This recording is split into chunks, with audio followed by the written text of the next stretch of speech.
नमस्कार प्रेक्षकांनो, स्टार प्रवाहावरील लग्नानंतर होईलच प्रेम या मालिकेच्या पुढील भागात आपण पाहणार आहोत की पार्थने घरात काव्य आणि त्याची फ्रेम ठेवलेली असते. हे पाहून काव्याला खूपच राग येतो आणि ती विचारते, ही फ्रेम अशी कोणी लावली आहे? त्यावर पार्थ उत्तर देतो, तुम्ही जरा शांत व्हा. आणि काव्य त्याला विचारते, काय शांत व्हा? तेव्हा सर्वजण त्या ठिकाणी येतात. काव्य पुढे बोलते, हे सर्व नाते जबरदस्तीने लादले आहेत आणि अशी नाती जास्त काळ टिकत नाही. हे तुम्हाला का समजत नाही? ती विचारते, ही फ्रेम या ठिकाणी कोणी आणून ठेवली? त्यावर मानिनी उत्तर देते, मी सांगायला सांगितलं होतं. काव्या पुढे बोलते, तुम्हाला कसं समजत नाही मानिनी काकू?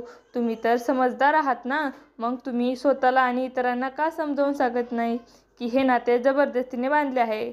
यावर नंदिनी काव्याचा खूपच राग येतो आणि ती म्हणते, काव्या, ही काय पद्धत झाली बोलायची? आपल्या सासूबाई आहेत ना, त्यांचा आदर करायला हवा. जर एखाद्या व्यक्तीशी आपलं मत जुळत नसेल तर त्याचा अपमान करणे योग्य नाही. मी तुझी मोठी बहीण आहे, म्हणूनच मी तुला वारंवार सांगते आणि जेव्हा जेव्हा तू चुकशील तेव्हा तेव्हा तुझ्या चुका दाखवून देईन. तेव्हा सर्वजण नंदिनी आणि काव्याकडे पाहतात. काव्य मात्र काहीच उत्तर देत नाही. पुढील भागात आपण पाहणार आहोत की काव्य आणि नंदिनी यांच्यातील मतभेद कसे वाढतात. हे पाहणे खूपच रंजक ठरणार आहे.